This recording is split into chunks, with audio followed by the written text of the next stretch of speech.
Press the bell icon on YouTube and don't miss another update. Hi, I'm Zainab Sikander and you're watching Politics Ka Sikander.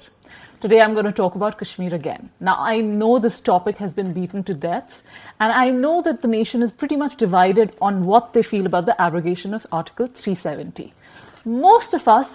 Most of the people are happy. They are saying कि यार अभी तक 70 सालों में कश्मीर का कुछ हुआ नहीं, bilateral talks हो गए, UN intervention हो गया, यहाँ तक कि हुर्रियत separatist से कितनी बातें कर ली, but nothing could be achieved out of it. तो इतने सालों में कुछ नहीं उखाड़ पाए, अब क्या उखाड़ लेंगे? So they are happy that Modi ji has finished this topic once and for all and has removed Article 370, which is basically the special status that Kashmir had as a state. Now there's another side of the spectrum in which people are saying that the way it has been done is not correct because what it's doing is harming the federalism of India. They are saying ऐसे तो BJP किसी भी state को reorganize करके union territory बना सकती है and centre के रूल के अंडर ला सकती है. So that's the reason people are not really happy about it. There is a third set of people, and those people have a problem with the legality, the way Article 370 has been removed and the fact that it's been removed. Some people are of the opinion that, like the Supreme Court had noted in many of its judgments, Article 370 was a permanent feature of the Constitution. And these people say that yes, Article 370 could be removed on order of the President. लेकिन उनका कहना ये है कि अगर आप Article 370 हटा रहे हो, so it has to be ratified or agreed by the government of Kashmir. And since there was no government of Kashmir, the central government has circumvented that little rule, and what they have done is that got the agreement by the governor of Kashmir, who is right now basically heading or ruling Kashmir. So people are saying legally this is not correct. Now, I don't want to talk about any of these things today, although I have given you a summary of Kashmir because I know this topic has been beaten to death. What I want to talk to you about is the sexism that's coming with the discussion of Kashmir. For example, BJP MLA Vikram Saini a few days ago made a comment which went something like this कि हमारे कार्यकर्ता बहुत खुश हैं, हम तो अब अपने दोनों हिंदू और मुसलमान कार्यकर्ताओं और लड़कों से ये कह रहे हैं कि you go to Kashmir and you marry the girls there because they are white. I mean, if this would have happened in America, people would have said racism, but in India, nobody takes the fair and dark difference really seriously, and Fair and Lovely is shown on TV like anything. But leaving that aside, it's a very, very sexist comment. Let's move on to BJP MP from Rajya Sabha, Vijay Goyal ji. He tweeted a picture of a poster outside the BJP office, and the poster went something like this. Dhara 370 ka jana, Tera Muskurana, with a girl in Kashmiri attire standing with that caption. Now, I don't understand this Vijay Goyal ji. I thought that Kashmir has men too, it has children too. I mean, you just want the women to be smiling. What sort of a message are you sending? I mean, it is sexist to the core. Uske baad, there was the CM of Haryana, ML Khattar ji. Now, although he was talking about a noble cause, which is the gender ratio problem in Haryana, the problem of female infanticide and feticide is so major in Haryana that ML Khattar ji was essentially telling people कि हमारे यहाँ gender ratio इतना skewed है, it's almost 1,000 men and around 838 women. So there are no women to marry in Haryana. While making that point, he goes on to say कि लोग बोल देते हैं कि बिहार से ले आएंगे, कश्मीर से लड़की ले आएंगे, अब तो कश्मीर खुल गया है, लेकिन मजाक की बातें अलग हैं. So essentially, what ML Khattar ji is doing is talking about bringing girls from Bihar and Kashmir and saying that, okay, it is a joke. It's not a joke. Let me make some things very clear for everyone who's watching. Women, if they have to be married or touched or even asked out or anything to do with women, they have to consent. They have to say yes for it. You can't just bring women somewhere. Secondly, women are not commodities. कोई चीज नहीं है जो आप यहाँ से वहाँ ले जाओगे. So please don't say that हम वहाँ से ले आएंगे लड़कियाँ. ना आप बिहार से वो कर सकते हैं, ना कश्मीर से वो कर सकते हैं. In fact, in the context of Haryana, this statement is very bad. Because people should really know that Haryana really has a problem when it comes to gender ratio, which is why a News 18 report went something like this. Women in Haryana are bought from Assam, Bihar, West Bengal and Odisha And the problem is so grave that no one even talks about it. Yes, women are bought in Haryana. They are bought and then married. And please don't think that this happens only once.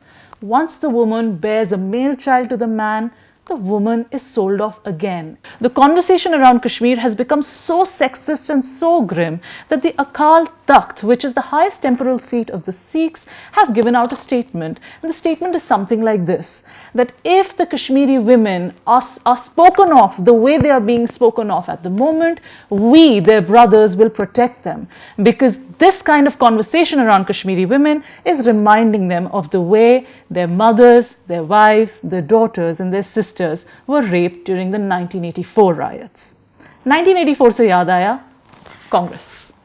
Okay, so Congress has chosen a new interim president, and it's no surprise, it's Sonia Gandhi ji. And the problem with this decision is that why did it take 2.5 months? I mean, all of us had anyway guessed it. Either it'll be Priyanka, either it'll be Rahul, or either it'll be Sonia ji. 2.5 months deliberating such a thing which probably the whole of India already knew is kind of strange. But there are also two sides to this story. Now, some section of the Congress, and I have personally spoken to workers in the Congress, and these are ground level workers. I'm not speaking to people in power because they have vested interest. The sentiments even in the ground level workers is that we don't trust anybody else in the Congress. They also say that nobody else can demand the kind of loyalty that Sonia ji does. Now, when it comes to the trust deficit within Congress, it is not unfounded. Just a few weeks ago, Sanjay Singh ji, who was a very important and key figure of Congress in Amethi, he joined the BJP. In fact, on 11th August, Bhubaneswar Kalita, who was the Rajya Sabha whip of Congress, also joined the BJP. So everyone is jumping ship from Congress to BJP, and therefore the fears are not unfounded. The other side, the usual critics of Congress party, are saying that this is such a cop-out. I mean, that's all that Congress could think of, Sonia ji. But anyway, that's their choice, and let's see where it gets them. अच्छा, मुझे आप लोगों से एक चीज पूछनी थी. What do you guys think about climate change? I know most of you think that people like us who think about climate change are a little crazy, but it's okay. We are not minding the crazy tag, but we will still talk about it. You know, I'm convinced that all of us are like those frogs sitting in a pot of water that is being simmered to a boil, and we are slowly dying, and none of us know about it, and none of us want to talk about it because common sense is not that common. एक बुद्धिजीवी कह गए हैं कि climate change नहीं हुआ है, हम चेंज हो गए हैं. मतलब उन्होंने ये तक बोल डाला कि बुढ़ापा आने वाला है भाई साहब, तो इसलिए ठंडी वंडी लग रही है, क्लाइमेट चेंज कुछ हुआ नहीं है. चलो, granted, you are the more intelligent one, climate change nahi hua hai. So let's look at it the other way around.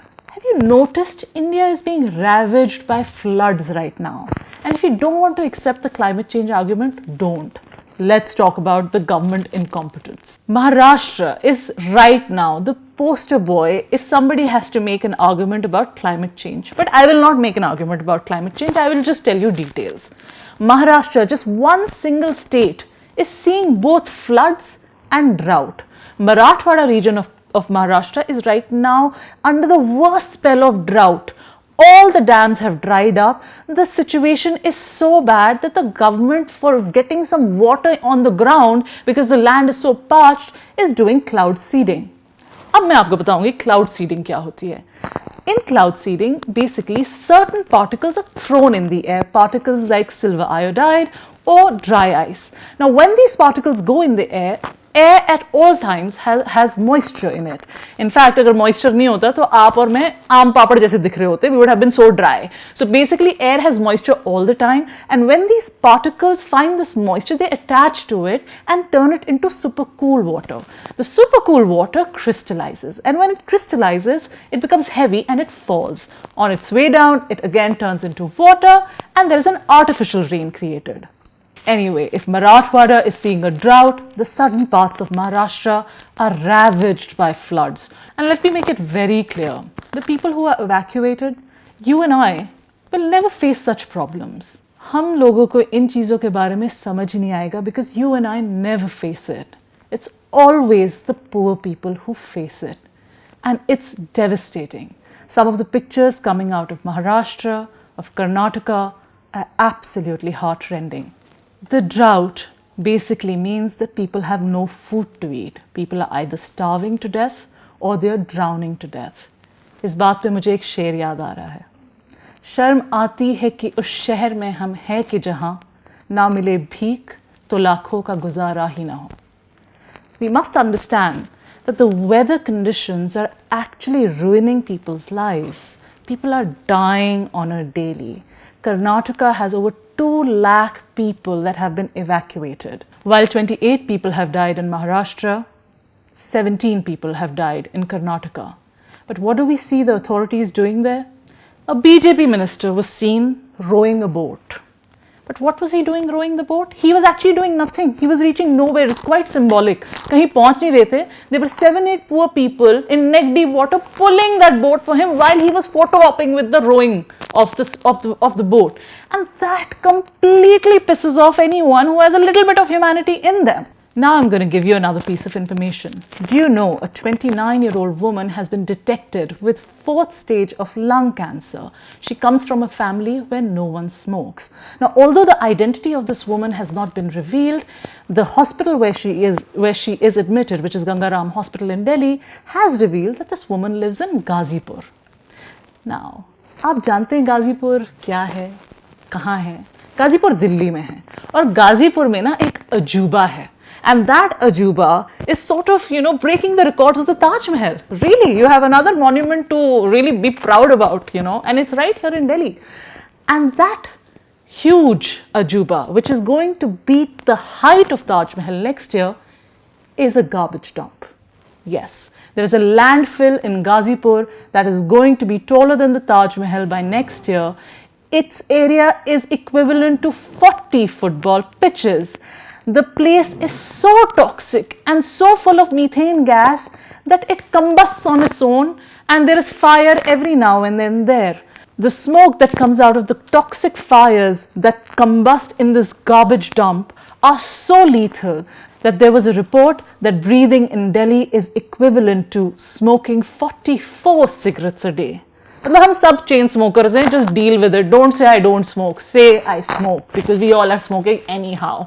In fact, the dump is so huge that the Supreme Court last year, and I'm not kidding, please Google it. The Supreme Court last year said that there should be red warning lights on it to alert passing jets कि कहीं मतलब they shouldn't टकराव from the shit that's being मतलब growing over the years. A government survey conducted between 2013 and 2017 said that 981 people have died in Delhi just because of respiratory infections. लेकिन कोई बात ही नहीं कर रहा है यार इसके बारे में, because I know कश्मीर हमारा है and बहुत सब मतलब परेशानी लाइफ से चली गई है because कश्मीर हमारा है. So इसलिए किसी चीज़ के बारे में बात ही मत करो. But लोग मर रहे हैं, देख लो कभी कभार आंख खोलकर. And if you're thinking कि ये सिर्फ भाई साहब दिल्ली की समस्या है, तो आज मैं आपको आपके शहरों के गंद से मिलवाती हूँ. First up, Deonar, Mumbai. Deonar, Mumbai is a huge landfill. The area is over 300 acres huge. मतलब एक बारी उसमें इतनी प्रचंड आग लगी थी कि नासा की सैटेलाइट ने कैप्चर कर दिया था स्पेस से. मतलब इतनी भयानक आग लगी थी. You can imagine the size of that dump and the size of that fire and the amount of pollution coming out of it. Next, धापा कोलकाता. धापा कोलकाता की ना बड़ी अमेजिंग मतलब यूटिलिटी है इस गार्बेज डंप की. वहाँ पे एक माफिया उस एरिया को कंट्रोल करता है and they promote something called garbage farming. So 40% of green vegetables that are sold in Kolkata are grown on that garbage. You're basically eating food that is being grown on toxic waste.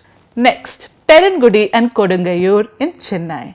Now, the Tamil Nadu municipality there is completely in denial that this garbage dump is absolutely harmless, भाई साहब. मतलब कुछ harm कर ही नहीं सकता, बस ये garbage का dump है और कुछ इससे मतलब हो ही नहीं सकता. And people are like, dude, we are dying. There is like stuff emanating from it. We can't breathe. The stench is so strong. But the municipality is like, all is well, छोड़ो. Next, Jawahar Nagar, Hyderabad. The dump is not a dump anymore. It's an island. The dump is surrounded by a black oily water all around it. मतलब quite a scene. Huh? Next up, Mavallipura, Bangalore. This garbage dump or landfill is giving solid competition to Delhi. We Delhiites are very jealous of you Bangaloreans. The area of this dump is 100 acres and it is huge and it is toxic. In fact, all the lakes of Bangalore are also toxic right now. The largest lake in Bangalore, it's called Bellandur. And every year, वहाँ पे एक bubble bath बनता है. Bubble bath, why? Because there is so much toxicity there that it froths, and that froth comes out and flies into the air, and people are essentially breathing it, touching it without even realizing it. In fact, the Bellandur lake last year caught fire. That's the amount of methane gas that was coming out of it. मतलब मैं तो सब चाय वालों को बोल रही हूँ, भाई साहब बेलेंडुर पहुंच जाओ, मुफ्त में चाय बना लोगे. वो नाला गैस कौन सा, मतलब पाइप नाला में, नाला का पाइप बाहर, वो टपरी एक होल बनाओ, उसके ऊपर पतीला रख दो, मेक द चाय मुफ्त में बन जाएगी. ऑल चाय वाला's great innovation. Please reach Bellandur Lake as soon as possible. So please keep your environment clean, waste less, use more. And please question the government. If you question the government, you're not an anti-national. You're actually a nationalist and a patriot. Thank you so much. I'd like to wish all of you Eid Mubarak and a very happy Independence Day. Have a good week. Please follow us on Instagram, Twitter, and Facebook.